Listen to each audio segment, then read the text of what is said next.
Hello. So this is a revision for surface chemistry, and in this module I'm not taking the previous year questions because if you have not already studied the chapter you won't be able to understand this. I have combined some definitions to the previous year questions, so I'll take up those. Okay, let's start. First, we have to understand what is adsorption.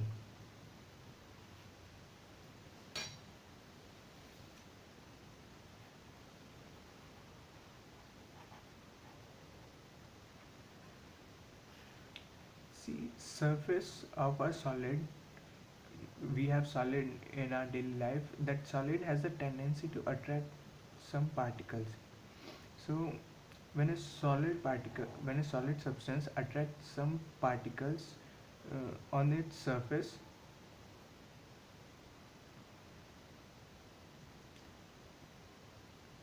when they come into contact with the surface of solid, they stay there, and this is known as adsorption. So definition of adsorption may be phenomena of surface. This phenomena of surface is termed as adsorption, and the material upon which this substance is adsorbed is known as adsorbent,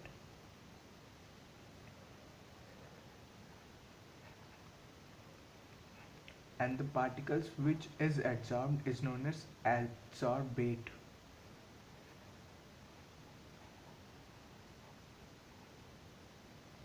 So this was adsorption, and don't confuse it with the absorption. Absorption is another thing. Absorption, we have bulk phenomena. These particles do not attach to the surface. Instead, they go deep inside the surface. And when the particles do not attach on surface but go deep inside, this phenomena is known as absorption.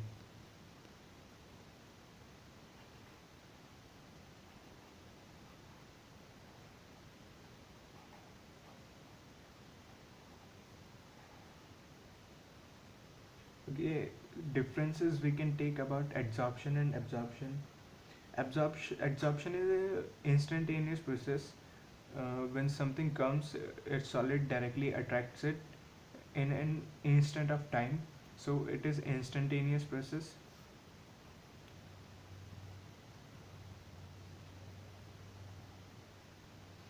And it is not instantaneous process.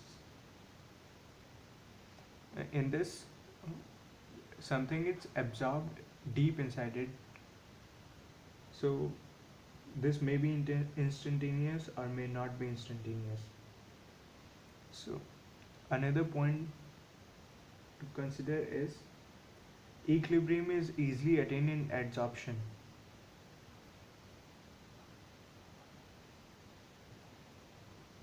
and in this equilibrium takes time.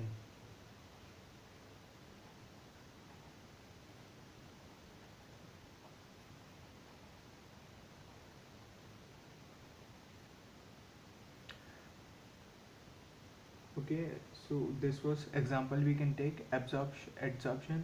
See, water vapors are adsorbed by silica gel but absorbed by anhydrous calcium chloride. So suppose these are water vapors in our atmosphere or in a compound or in a bucket container. So you drop here a silica gel.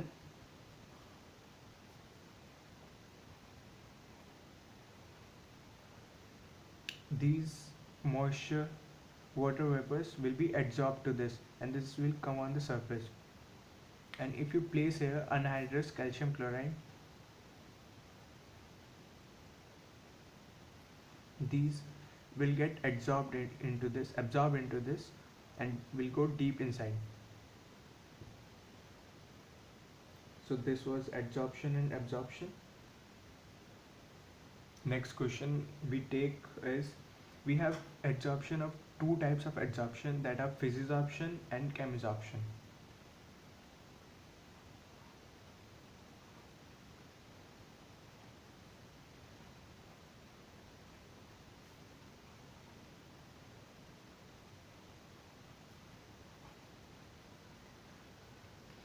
physisorption is a type of physical adsorption and chemisorption is a type of chemical adsorption. So in physical adsorption, force between adsorbent and adsorbent molecules are very less force. I mean, van der Waals forces came into action when in case of physisorption. And in chemisorption, a type of chemical bond is made between the adsorbent and adsorbate. Adsorbent is the compound on which the molecules are getting adsorbed, and the adsorbate is that which is getting adsorbed. In physisorption, forces between adsorbent and adsorbent is very less. Van der Waals forces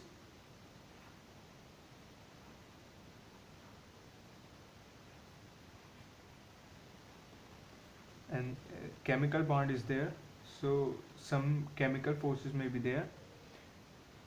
Chemical bond type, so any force will be there. Chemical force, metallic bond और covalent bond भी हो सकता है.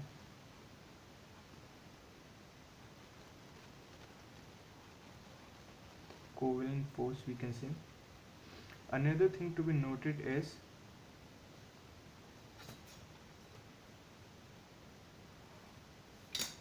physisorption is a physical process, so it is reversible in nature. Suppose this is our adsorbent and this is our adsorbate. Adsorbate has adsorbed on adsorbent, so if it is physisorption, it can be easily removed from here. It can be easily removed from here. That means it is reversible in nature.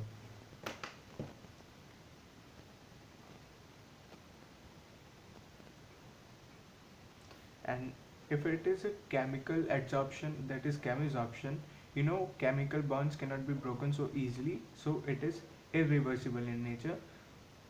If some chemisorption had happened, it will be difficult for you to remove the adsorbent from the surface of adsorbent, so it is irreversible in nature.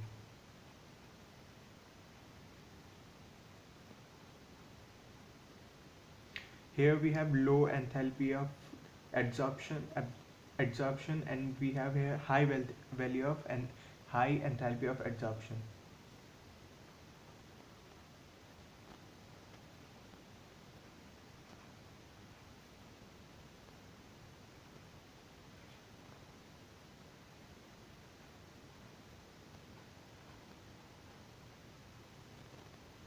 And it usually takes place at low temperature and it usually takes place at high temperature.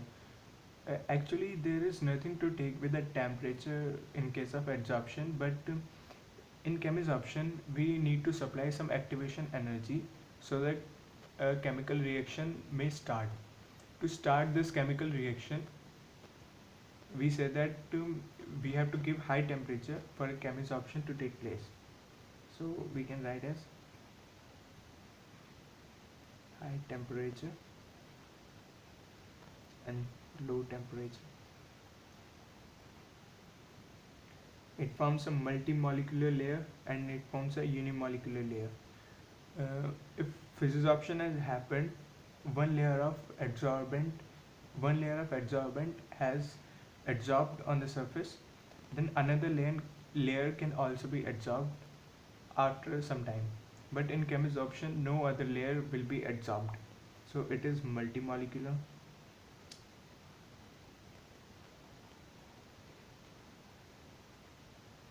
It is unimolecular.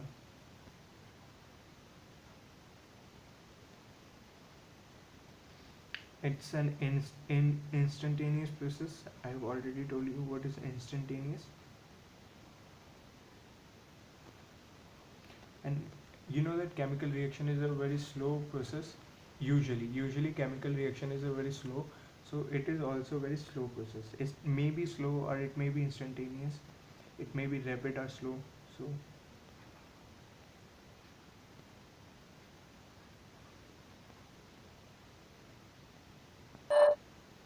okay, let's talk about the adsorption isotons.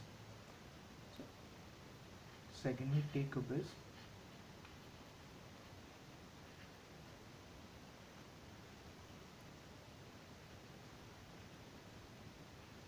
adsorption isotons. it can also be stated as this question: effect of pressure on the gas on adsorption. I mean, what will be the effect on adsorption? What will be the effect of pressure on adsorption of gases? When this is a solid surface and this is a gas particle, these are getting adsorbed onto this surface. If we increase or decrease the pressure, what will be its effect?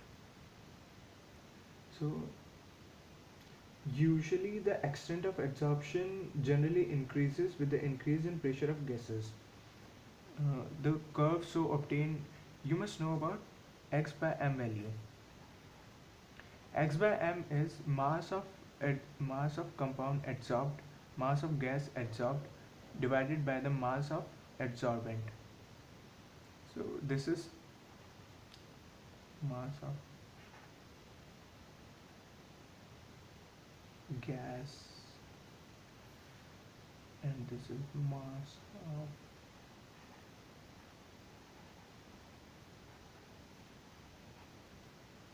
if we plot a graph of temperature pressure versus x by m value, we get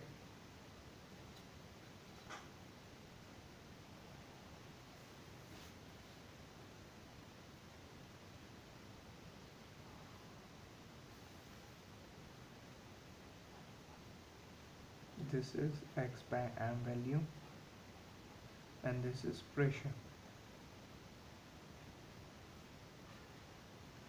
We get a graph like this.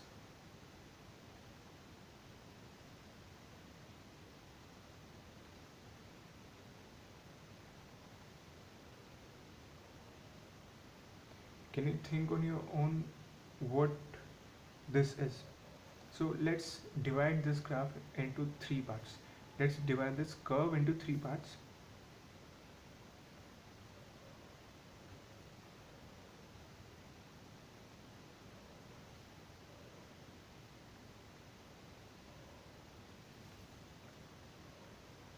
Here x by m is linearly proportional to pressure. Here this is the first part, this is B part and this is C part.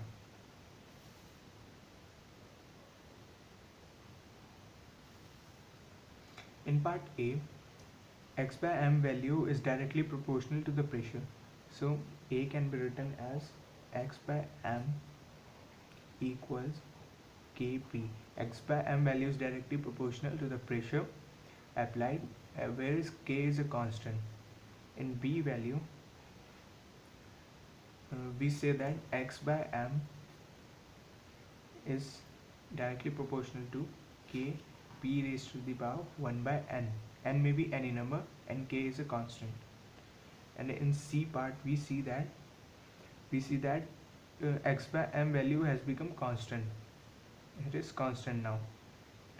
Now you increase pressure or decrease pressure, there will be no effect on x by m value on the adsorption.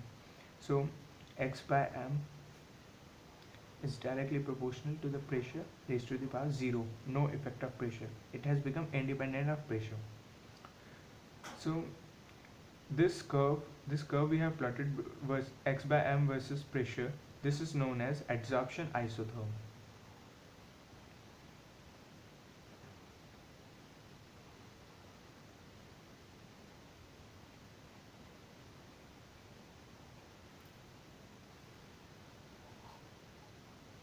This curve is known as adsorption isotherm.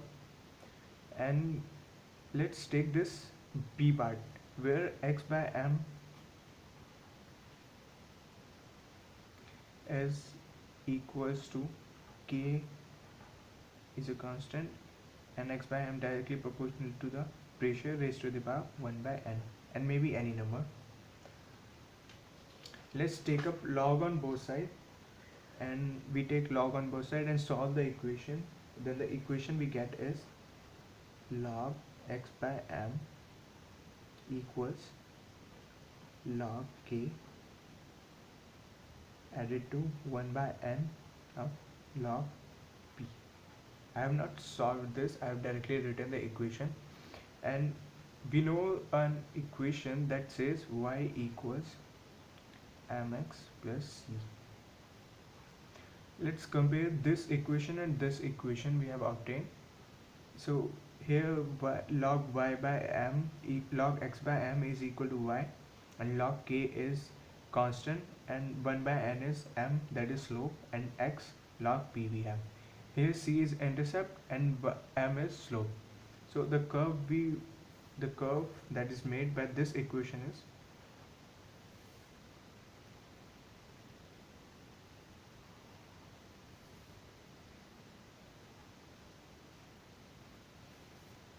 c. We have c as intercept. What is c in this equation? That is log k. So intercept c ln k is intercept, and log x by m, sorry, slope we take later. Log p is x. So this is log p.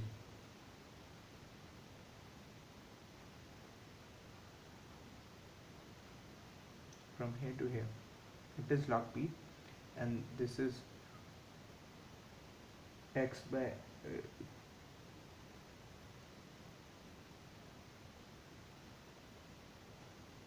sorry, this is log x by m, and this is log p. This is x on the x-axis, and this is log x by m on the y-axis. So the graph obtained by this equation is this graph. Log x by m is still here, and the intercept we have here log k, and this what will be the slope? Slope is this 1 by n. Compare it with this equation, you get m equals to 1 by n.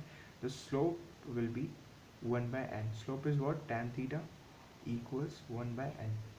And this curve obtained by this equation is known as Freundlich isotherm.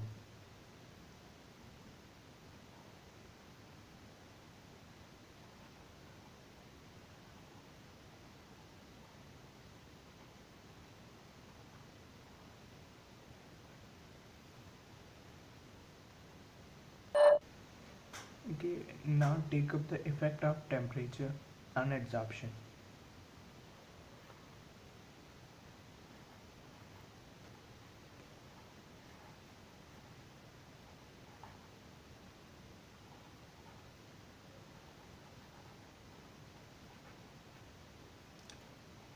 Last we took effect of pressure. Now we are taking the effect of temperature. We know that we have two type of adsorptions: physical adsorption and chemical adsorption. There are physisorption and chemisorption.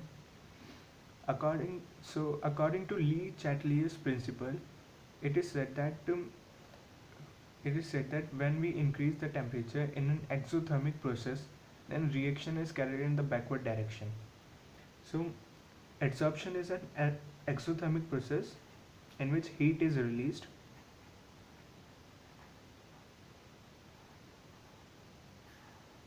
Exothermic, in which heat is released.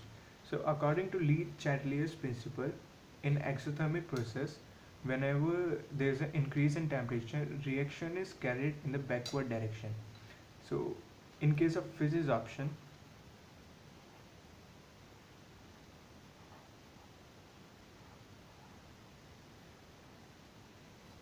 let's make a graph for that.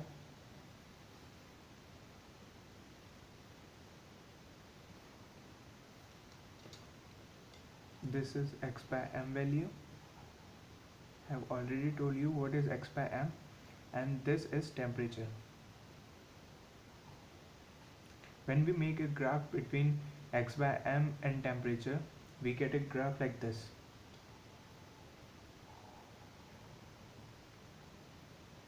And it is in total accordance with the Le-Chatelier's principle that says in exothermic reaction, if we increase the temperature, reaction will carry in the backward direction.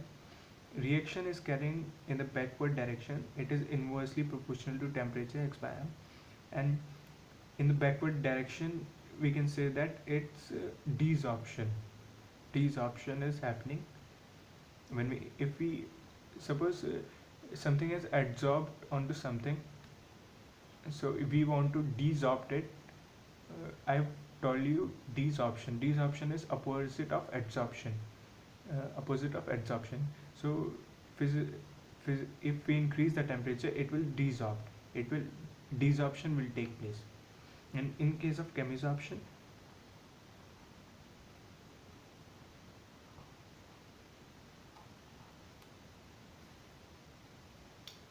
if we plot a graph,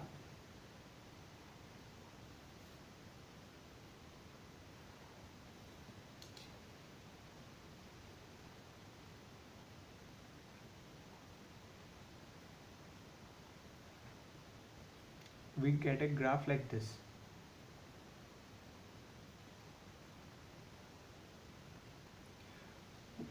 So it is, you will say that it is not according to the Lee-Chatelier's principle. Why? Because in this, on increasing the temperature, X by value is increasing. So I told you before that chemisorption is a type of chemical process. So in chemical process, some activation energy is also required.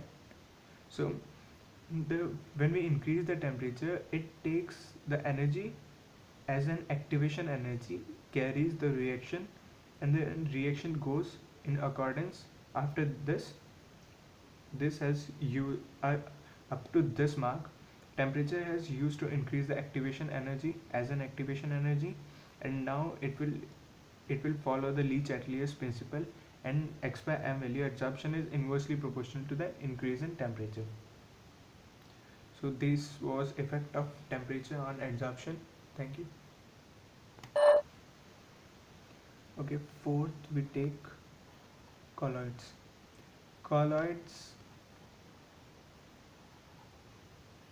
particles whose size is between 1 nanometer to 100 nanometer, we call them colloids.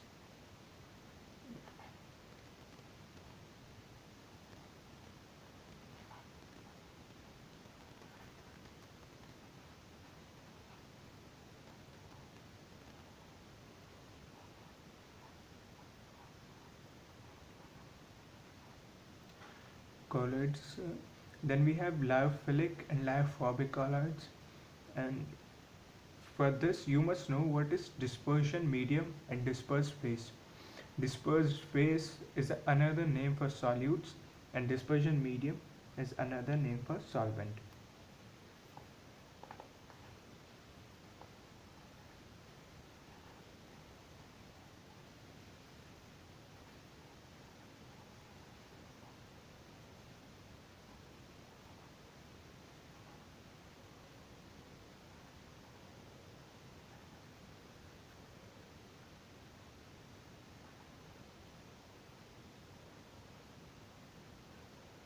Okay.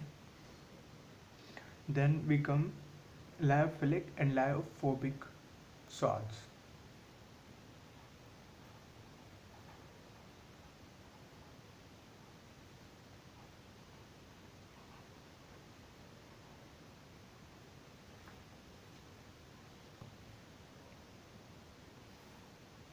Let's discuss what are. You must know when dispersion medium is water, these lyophilic and lyophobic is also known as hydrophilic and hydrophobic.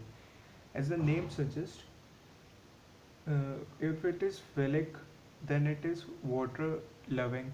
Lyo means solvent and philic means loving, and lyo means solvent and phobic means repelling. So if it is lyophilic, it will be solvent loving. It is lyophobic, it will be solvent repelling. You must also know about the coagulation to study the characteristic. So coagulation is, suppose some colloidal particles are there, they aggregate, एक साथ आ जाते हैं वो, to form their size more than 100 nanometer, then these are known as suspension. And the process of aggregation is known as coagulation or flocculation. Where do we write? We'll write later. So since they are lyophilic, they are solvent loving, they will stay in solvent without any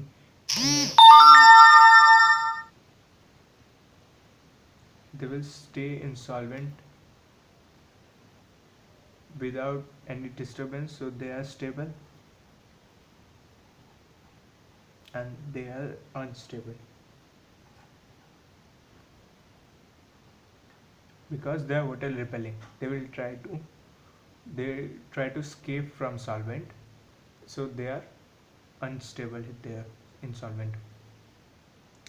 Due to stability, they cannot be easily coagulated. Coagulated, I told you, they cannot be easily aggregated to form their size more than 100 nanometer, so they cannot be easily coagulated.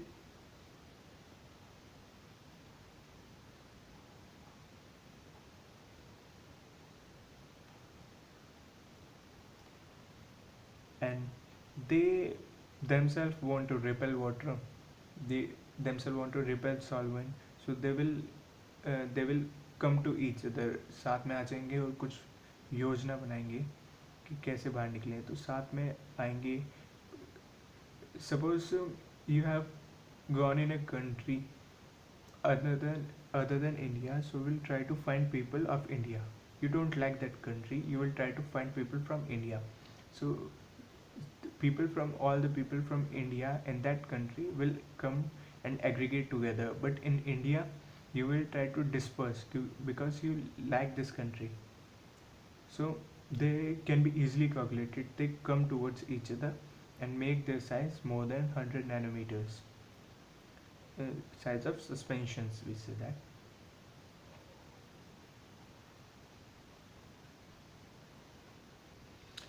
So to coagulate lab Felix salts, we need some electrolytes.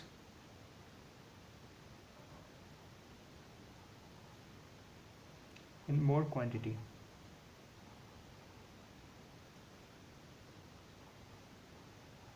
We need electrolytes in more quantity. Why? Because colloids particles have charge on them, and electrolytes also have charge on them. So when electrolyte is released in solution, it will colloid particles will attract the oppositely charged electrolytes, and they will aggregate to form to get coagulated. And in this, they themselves want to coagulate. When an electrolyte is added,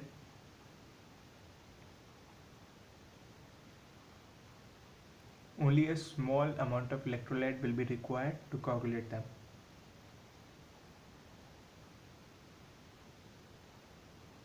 Small amount of electrolyte is required. They are reversible. Reversible salts, that means if coagulation has taken place, it will get back to the colloidal state. And they are irreversible. They want to coagulate. If coagulation has taken place, they do not want to come back. So they are irreversible.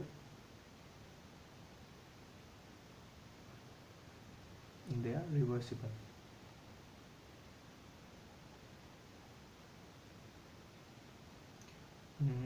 These particles are generally neutral, and these particles are generally charged. Because they are generally neutral, that's why also they are stable. Generally neutral, not all the ones are neutral, generally neutral. They are charged. They are formed by organic substances, and they are formed by inorganic substances.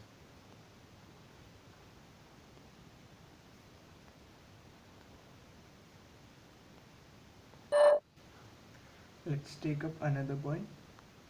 I have already told you colloids. We have different type of colloids: macromolecular and multimolecular colloids, and micelles. There's nothing to discuss about the multimolecular and macromolecular colloids, but in micelles we have to discuss. I'll read out the points for multimolecular and macromolecular colloids. The particles have less than 1 nanometer size. They are multimolecular, and the particles of macromolecular colloids are larger molecules of colloidal dimension. Okay, nearly 100 nanometers. Macromoleculars and nearly 1 nanometers multimoleculars. Then, so let's write that. Colloids we have three types.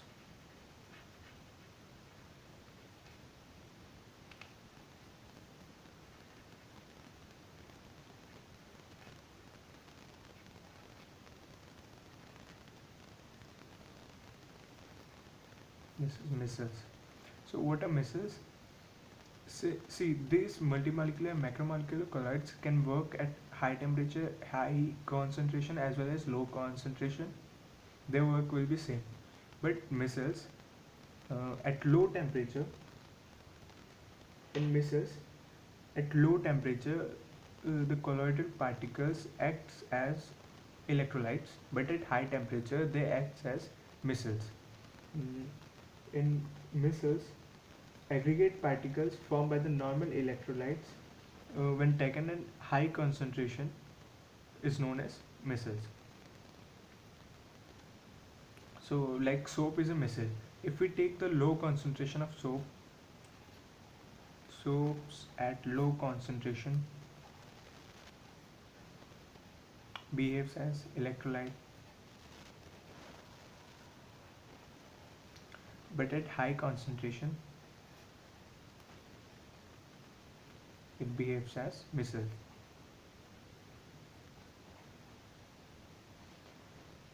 Okay, so let's take up this example. Soap is RCOO and A, and if we disassociated COO negative added to Na positive. So at high concentration of soap, this RCO negative part forms an aggregate. Uh, we have hydrophilic and hydrophobic part. COO negative for RCO negative. This is hydrophilic part and this is hydrophobic part. Hydrophilic and this is hydrophobic. Okay. So this hydrophobic part will get away from water and will form an aggregate. I already told you hydrophobic, that liophobic, they try to coagulate themselves. And they aggregate together to get coagulated. So these get coagulated this way.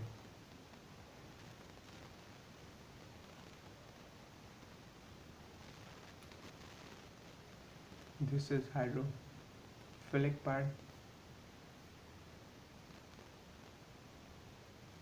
and this whole content what is formed by the aggregation of liophobic is known as micelle.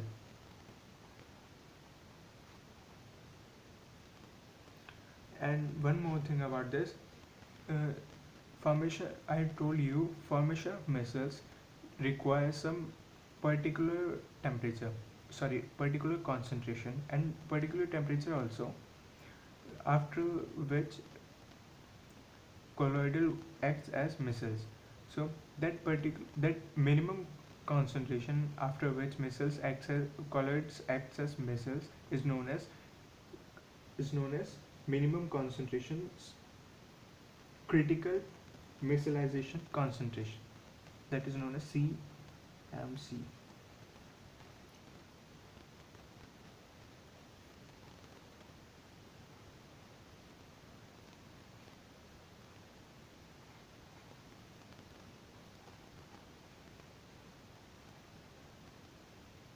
That is critical micellization concentration, after which colloidal starts acting as micelles, and the certain minimum temperature after which colloidal solutions acts as micelles is known as Kraft temperature.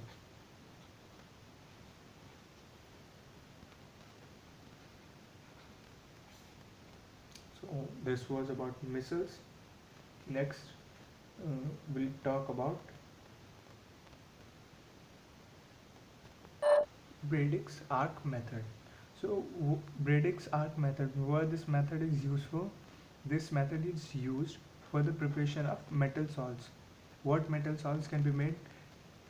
Many like Ag, or AU, gold and silver or platinum salts can be made by this method. What is done is this method is an arc of two metal rods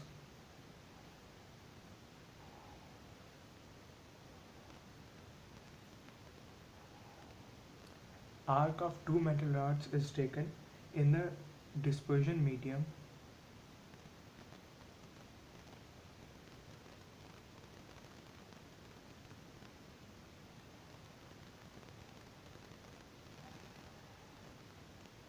this is attached. Okay, in the dispersion medium, what are these metal rods? Metal rods of particular metal, Ag, Au and platinum, of particular metal whose sol we have to make. uh, we have to take metal rods of the metal whose sol we have to make, and the electricity we have to supply is 10 ampere current and 200 to 100 to 300 volts. 10 ampere current and 100 to 300 volts voltage. So, and it is also taken in a container with solid ice.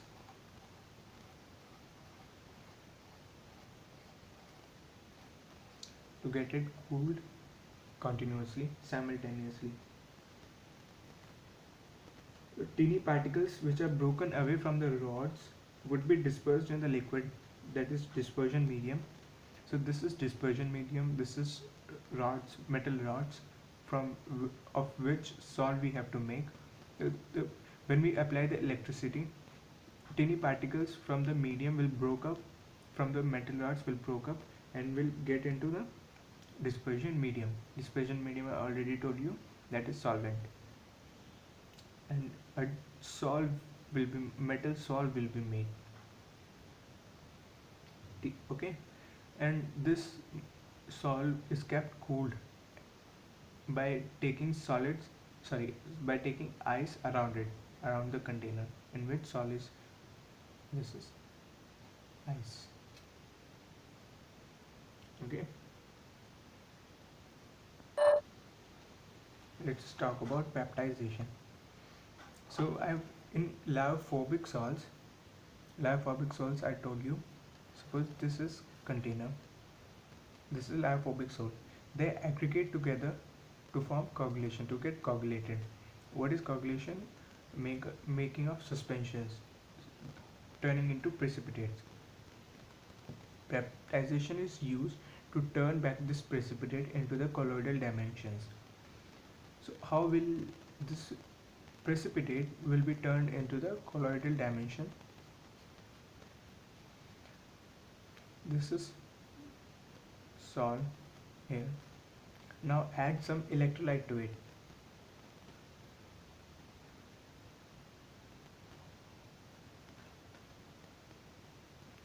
We have added some electrolyte to it.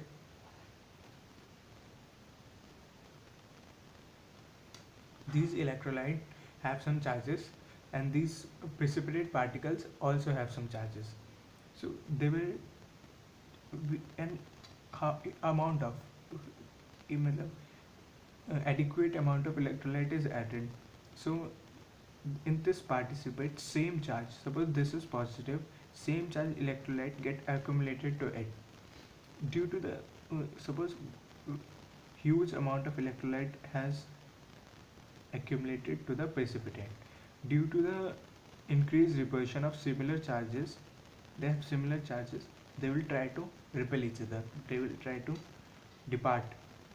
So they depart, and there is no more precipitate, they dissolve in the solution, and this method is known as baptization.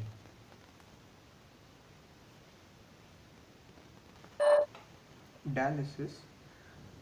We Before starting this, we must know that colloidal particles cannot pass through the parchment paper. So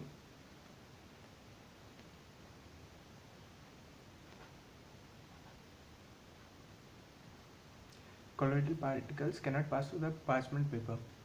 We add electrolytes to the colloidal solution to get it uncoagulated or get it coagulated. But if they are present in adequate amount, that is okay. But if they are present in excess, how will you separate them? So dialysis is used for that purpose. And nothing but a bag of parchment paper is taken.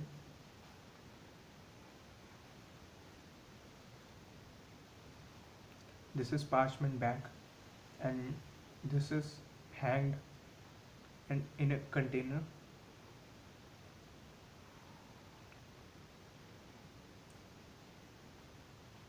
With a flow of water. There is a flow of water, continuous flow of water. So this is containing salt or impure salt. They have colloids and electrolytes. Colloidal particles and electrolytes in it. With a stream of water, electrolytes will pass through. Electrolytes will pass through the parchment paper, but the colloidal particles will not be able to pass. So electrolytes will get separated out by the parchment paper, and they will get dissolved in this water. And there will be no electrolytes or very very less electrolytes in this bag. This process is known as dialysis. And when we apply some electricity to this is known as electrodialysis.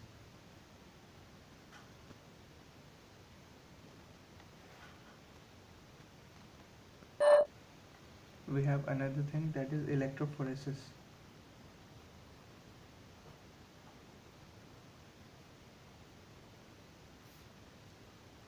Let's take a U-tube, not this tube, but a U-tube, this one, and this is colloid particles here. Apply some. This is positive anode, this is negative positive. That means we have applied the electricity through the solution, that is colloidal solution. So we know that colloidal particles have some charge. This is positive, this is negative.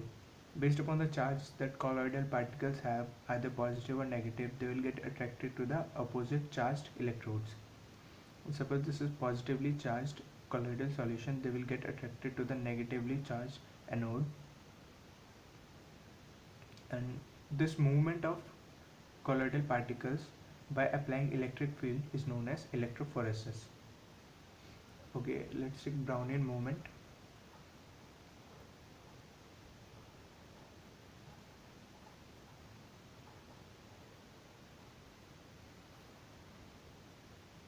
When the colloidal particles are observed under the ultra microscope, the particles are seen to be in a constant motion in the zigzag path.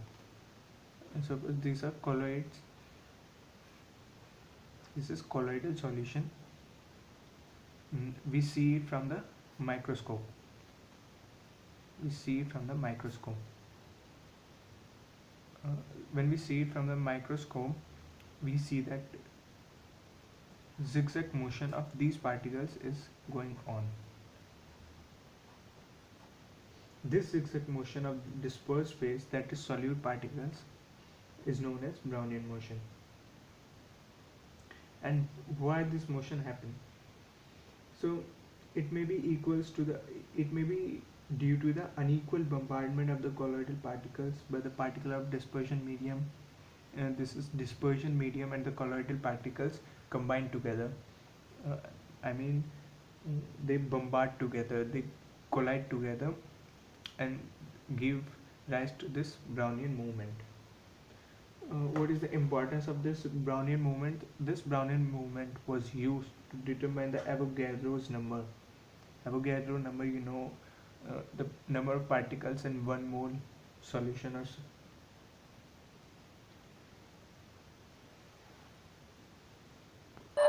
Let's talk about emulsions.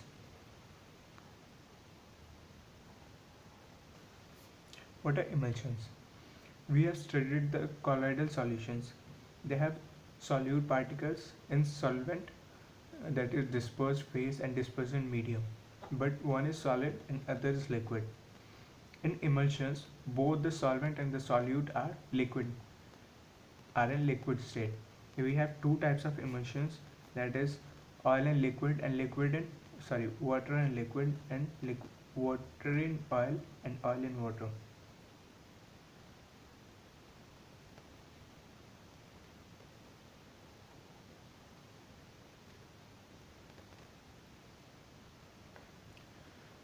You must know that oil in water cannot be mixed, and water in oil can also not be mixed.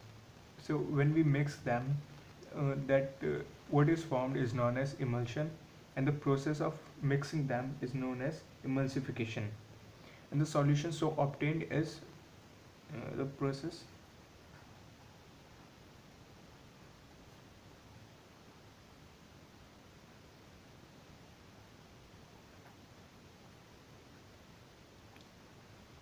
Emulsification process. This is known as emulsification process, and you know that oil in water or water in oil emulsions are very unstable. They do not combine together. They repel each other. Oil repel water and water repel oil. So they are stabilized. They are stabilized by the stabilizing agents.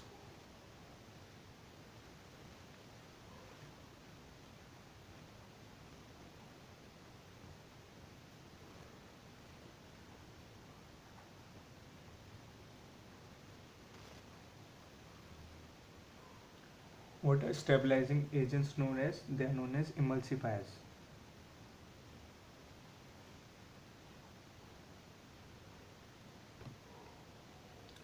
So oil in water emulsion and water in oil, we can determine whether it is a oil in water emulsion or water in oil emulsion. How? We add water to the emulsion. If it has become diluted, if addition of water has diluted the emulsion, then it is water in oil, and if it has become concentrated, that it is oil in water. Sorry, opposite to what I said. If dilution has take place, it is oil in water, and if it is concentrated, that water in oil.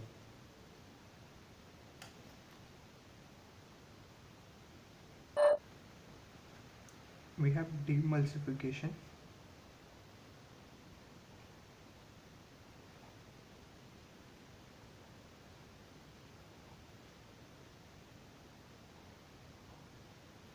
What is demulsification? Demulsification is the process of breaking of emulsion into its constituent particles. Suppose water plus oil emulsion is there. We demulsify it, that it will be broken into water and oil. The process we we choose for this for this separation is known as demulsification. Okay, catalyst. What is a catalyst? Catalyst is a substance that alters the rate of a reaction without getting consumed itself. So it actually changes the rate of reaction, and the phenomena is known as catalysis. Reaction changes rate of reaction, and phenomena is catalysis. How how does a catalyst do that? It increases or decreases down the activation energy required to get the chemical reaction happen. It catalyst. Suppose this is catalyst. It absorbs substance. It absorbs some substance on its surface. So it may increase the reaction rate of reaction. It may decrease the rate of reaction. But the phenomena happening in the catalysis is adsorption. It is due to adsorption only. We have homogeneous catalyst and homogeneous catalysis and heterogeneous catalysis. But before that, we have poisons and promoters. The catalyst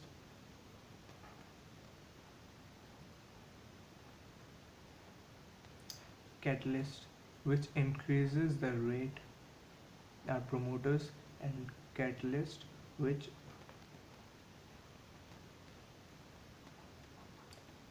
decreases the rate are known as poisons. So we have catalyst that changes, that alters the rate of reaction. The phenomena is known as catalysis. How does it do that? By the process of adsorption.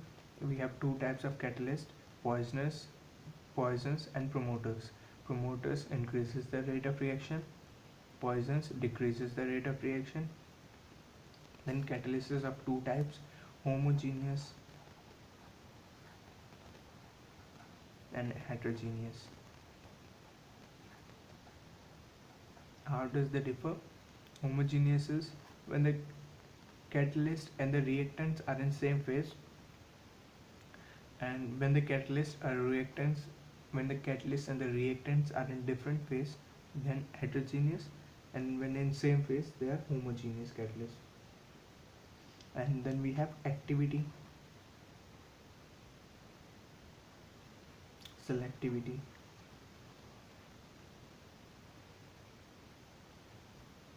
So what is activity and selectivity? So catalyst has the ability to accelerate a chemical reaction.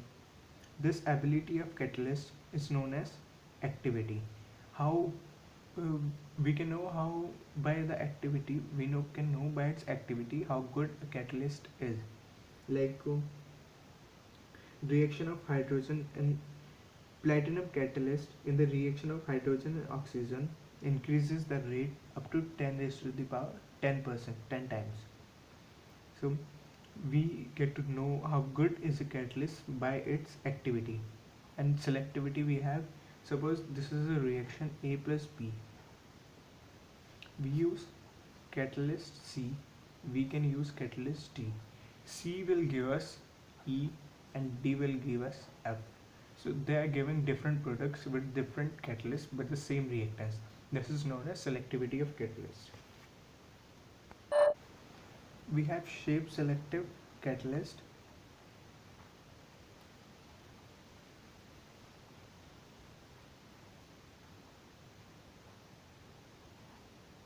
So what are they?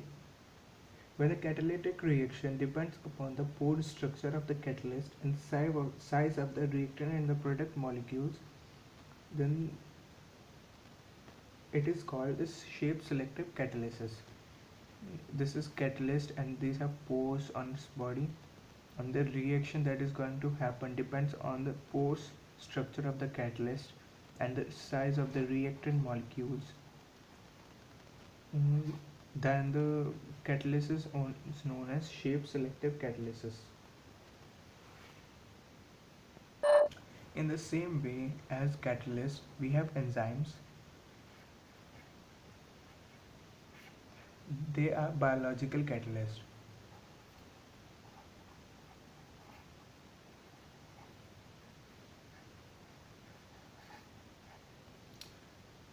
Enormous amount of reactions are taking place in our bodies, and in the bodies of plants and animals. So without enzymes, even the digestion of food particles in your stomach would take huge amount of years.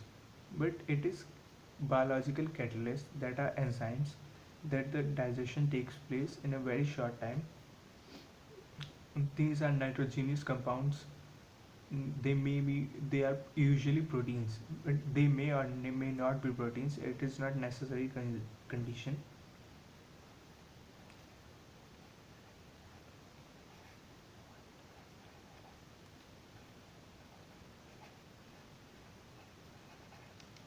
Compounds, they are actually usually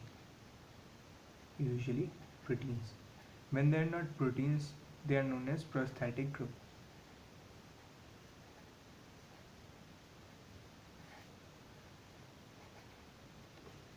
When they are not protein, they are known as prosthetic group. And the reaction of the work of enzyme can be increased by some substances. These substances are known as coenzymes. These are the substances that increases. See, enzymes acts as a catalyst, and promoters increases the working of a catalyst. Similarly, coenzymes increases the working of enzymes, and prohibitors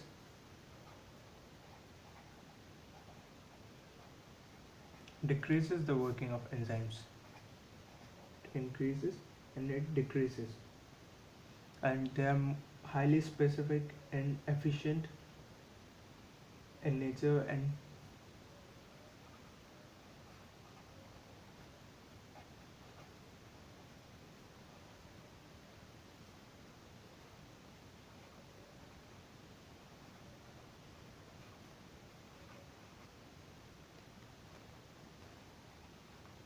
they are highly specific and highly efficient, and they work well at optimum level of pH and temperature.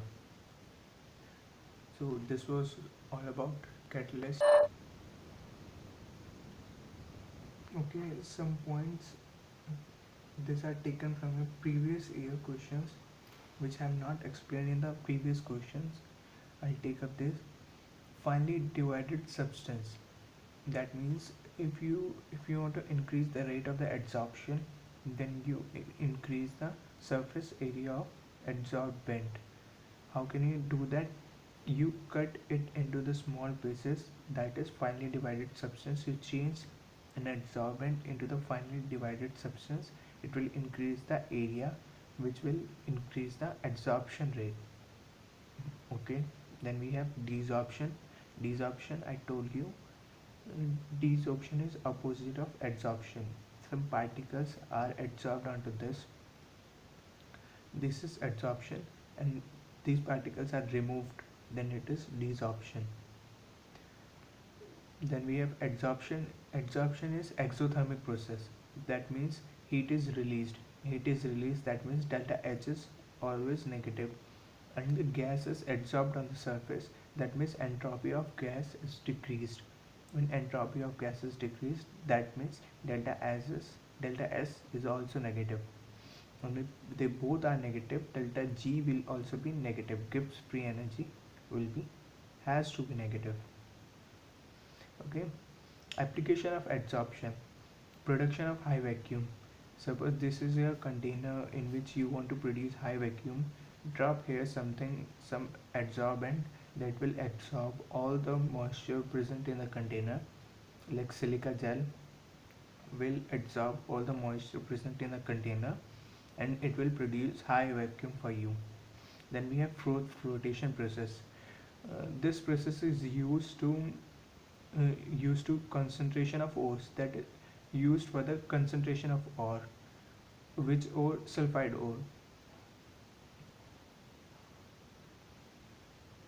This is liquid here, and you add some oil in it. Oil is oil, you can add some oil in it. Then we have to differentiate between some particles, suppose electrolyte and colloidal particles. So suppose dirt and colloidal particles, some impurity. The impurity will attract the water. The impurity will attract the water and precipitate it here. But the metal, we have to concentrate. We have to concentrate the metal, which we have to concentrate will attract to the oil here, and the froth will be formed on the surface. This froth will be taken out from the container, and in another container it is placed. Then it is made to dry up. When it is dried, we get the metal, concentrated ore. Then we have zeolites. What is zeolites? They are catalysts. They are shape selective catalysts. I told you about shape selective catalyst. Why there's shape selective catalyst? Because the rate of reaction depends on the pore structure of zeolites. Okay. Then we have Tyndall effect. What is Tyndall effect? Tyndall effect is, suppose here I will explain. This is light source. This is light source, and this is colloidal solution. This is microscope here. You are seeing it with the help of microscope. This is tiny microscope here. You are seeing it with the help of microscope. When the light ray falls in colloidal solution,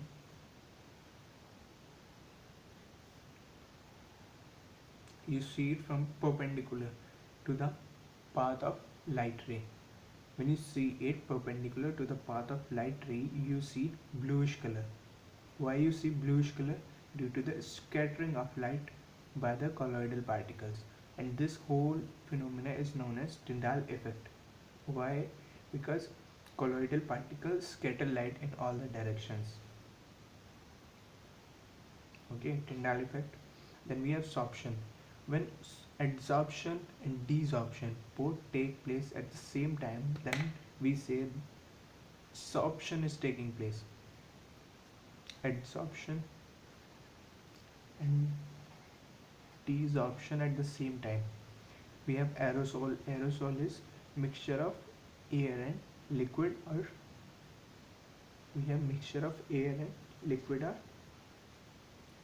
or solid. Then we have a hydrosol, that is mixture of water or solid, water or liquid. Then artificial rain. Artificial rain, how can you produce artificial rain? These are clouds. You come by an aeroplane and drop some NaCl particles, that are salt particles, onto the clouds. The colloidal particles in the clouds will get neutralized and form the coagulation of water drops. Water drops will be formed and artificial rain will happen. So here we complete our surface chemistry chapter. I have discussed all the previous year questions, all the theories, everything with you.